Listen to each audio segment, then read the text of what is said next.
Hi there. So I'm here to demonstrate how I played the solo for the Madeira track Caravela. And that was requested convincingly, obviously, by a gentleman by the name of Pintor Alan Negrete, or Negrete. I'm not really sure how to pronounce his name. But he had a kind of a plea to show him how to play that, and I'll be happy to do so. It's a bit of a shredder solo, betraying some of my initial early influences from the mid 80s kind of metal scene. And, I love Yngwie and George Lynch and Eddie Van Halen, all of those guys. And I was trying to learn all those parts back when I was starting to play guitar. And, I mean, people may object to that being used in a surf track, but I think there is, in fact, a precedent there in the 60s surf music without those sort of shredder techniques. You can listen to something like Dick Dale's Nitro Fuel, which is on his Mr. Eliminator album in 1963. And Dick plays a solo in there that is just crazy, and it's extremely fast, very scalar, very shredder. What we can how we think of shredder kind of music from the 80s. And It must not have been easy to pull off because obviously he's playing very thick strings, and all of those shredder guys played very thin strings. So Dick's got like 15 or 16 to 60 gauge strings, and Yngwie, for example, plays eights down to I think like 38 or whatever. So huge difference there, and even though they're both Strat cats, very different. Setups on those strats, and but you can also hear it a little bit with Eddie Bertrand in Eddie and the Showman. So something like Scratch, the B side of Squad Car, the Squad Car single. Um, Eddie's just ripping it up on that track and showing off his pretty amazing technique for a young guy. I think he was only like 17 or something at that point, maybe 18. He really had incredible technique, and again, very kind of scalar playing, lots of hammer-ons and pull-offs, lots of speed. And I think that actually is even in greater evidence on an Eddie and the Showman track called the Showman Stomp, which is the only vocal that they ever recorded. And it was unreleased until the 90s, until that CD that compiled all of their recorded output. And on Showman Stomp, in between the vocal lines, Eddie is just really showing off, and it definitely ups the energy of the whole track. And you can see him. I mean, to me, when I listen to that, it sounds to me like he was really taking on Dick Dale and showing, hey, whatever you can do, I can do better, right? That's what I'm hearing when I hear him play that stuff. And you can also hear it a little bit with somebody like Tony Andreessen of the Trashmen, or maybe even Rich Fifield of the Astronauts. They both demonstrated they could play some pretty impressive fast solos on occasion, and they were pretty selective about it. They obviously didn't do it in every track, but when they did do it, it was pretty impressive.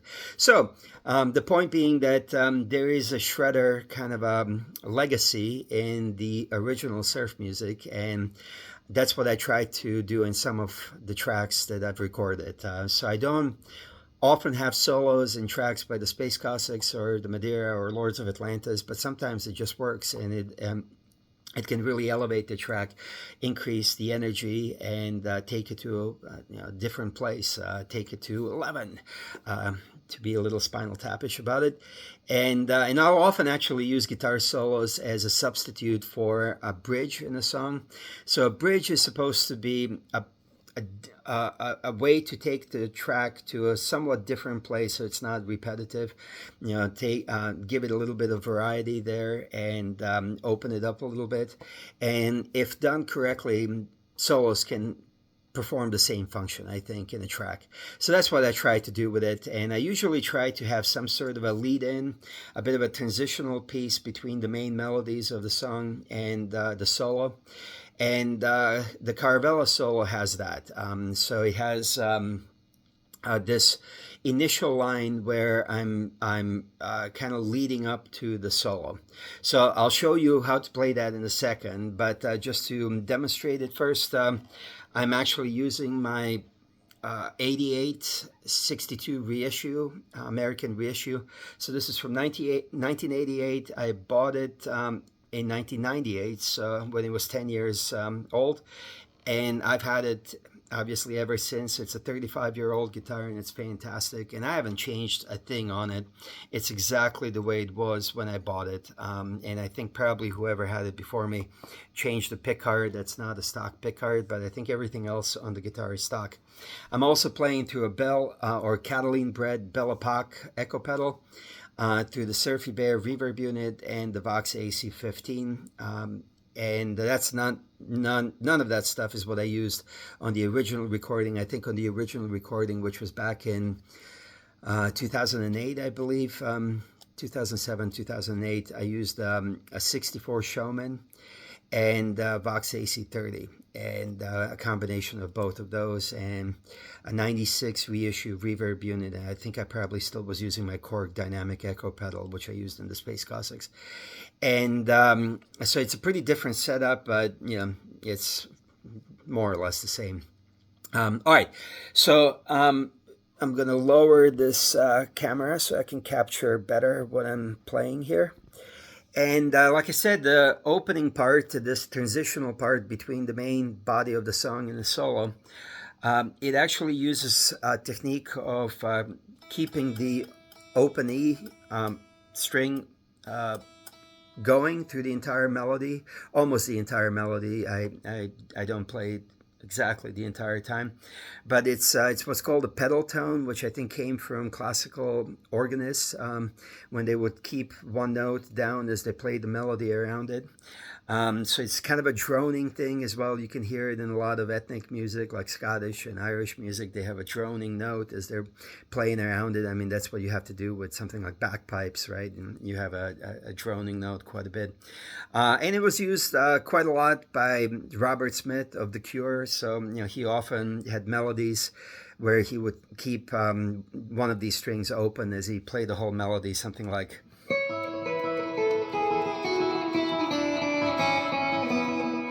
so something like that, and I'm doing it a little bit differently, but not that much.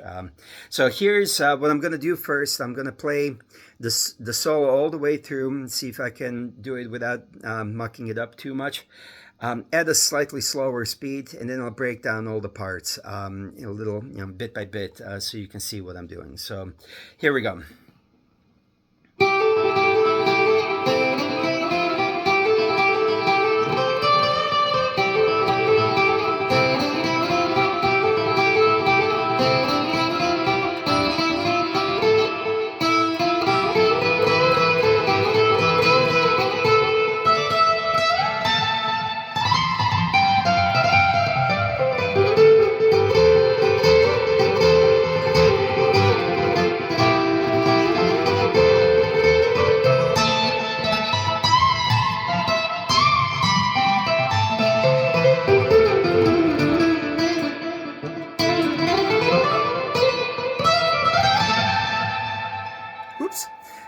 Mucked it up a little bit there at the end, but not too bad. All right, so I'll break it down here. So like I said, there's that transitional piece where I'm keeping the high E droning. Okay, so just a bit of a hammer on there.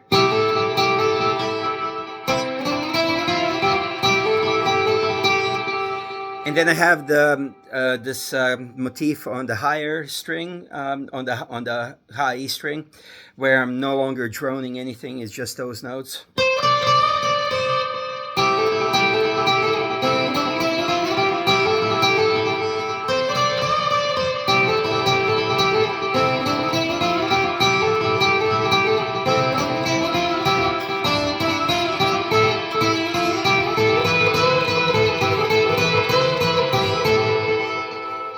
So at the end of that passage, you can hear that I'm bending the B note here on the B string on the 12th fret, as I'm also keeping the drone going on the high E string. So So just a half step bend, to C. And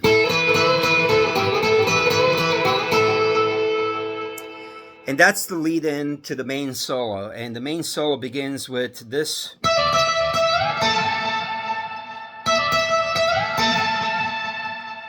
And then it's got a bit of a fast run here, a scalar run, which is, I think, all picked.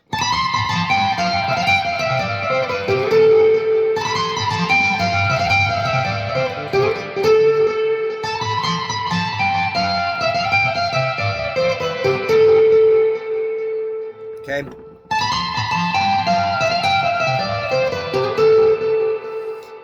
And then I switch into a whole segment here where I'm doing double stops. Double stops are simply two notes played at the same time. And I'm kind of sliding them. There's actually even a pull off of one of them. So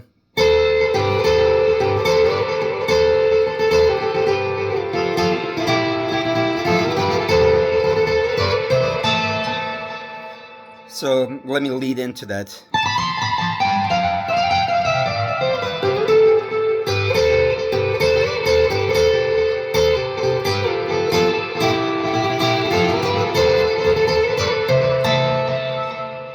Okay, so let me try to change the angle here. So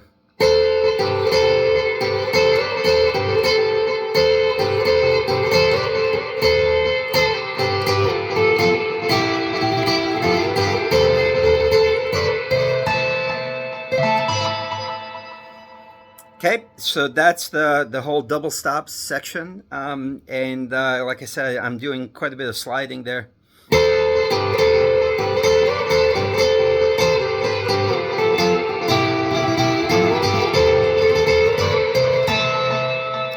And there at the end, so I'm playing this double stop, which is, again, all of these double stops were on the B and G strings. So I end on the A chord. So the whole thing is, of course, in the A minor. I shouldn't say of course, but it's in the key of A minor, the whole track and the solo. And so I'm ending with this segment, a little bit of a segment of the A minor chord played on the 17th fret. So I end that whole double stop segment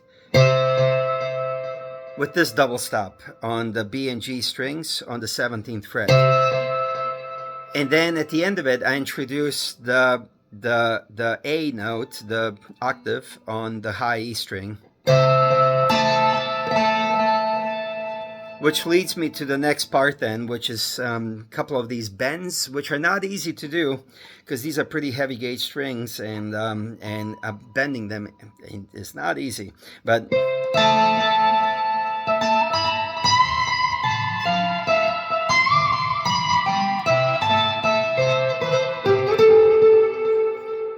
so there's that the B note there on the high E. That's just a half step to C, and then go to the C, and that's a full step bend up to the D note. So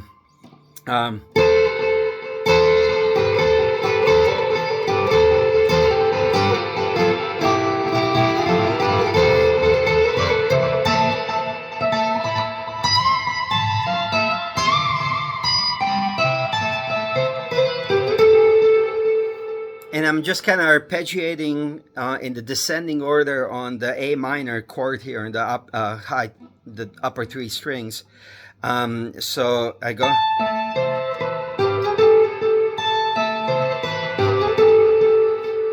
after the bends, right? So it goes.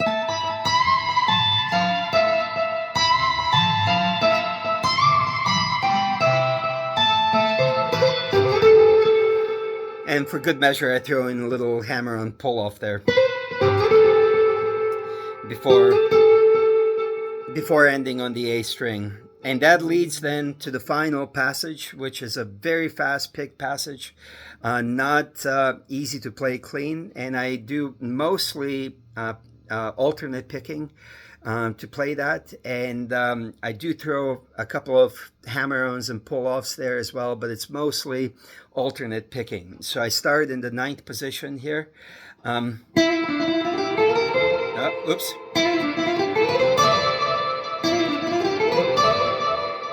Halfway through, I switched to the 10th position, tried to do it as seamless as possible.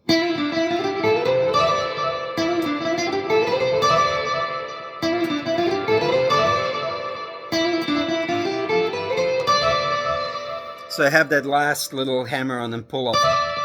The rest is alternate picking.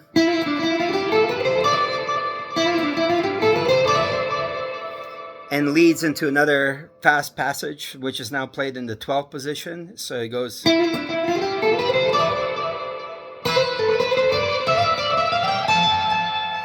that one is, again, mostly alternate picking, with the exception of just these little hammer-on and pull-offs that I throw in from the 12th to the 13th fret on the B and E strings. So.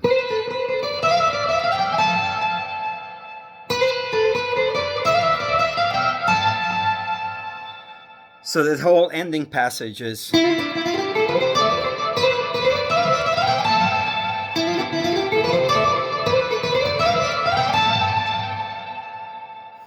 It's a cliche to, have a really fast run at the very end of the solo and end on the high note. But, cliches are cliches for a good reason. They work and they're fun. So I embrace those cliches sometimes. But anyway, that's the whole solo. And, from there it goes into the main body of the song.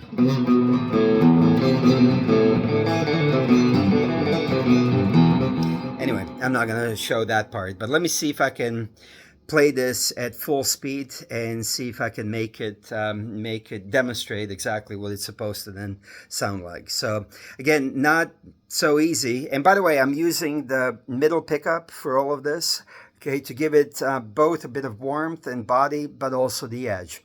If the bridge pickup would be mostly edge without much body, and I don't like that as much. I actually really prefer to have the middle pickup there.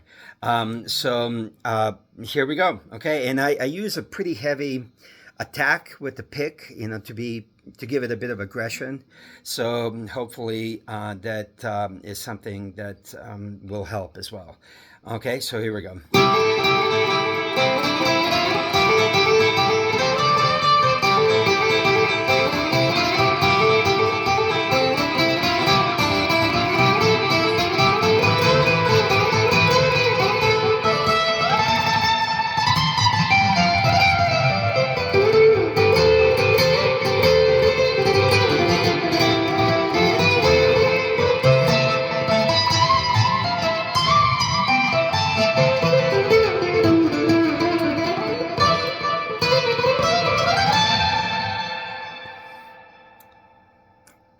Botched it a little bit at the end there, so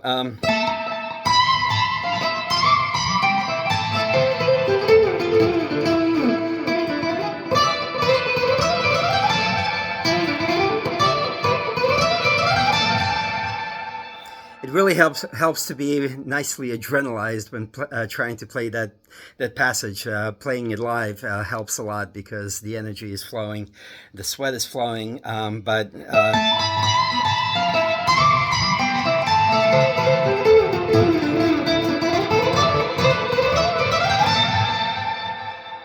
okay, so something like that. Hopefully that helps quite a bit, and you can learn the entire thing now.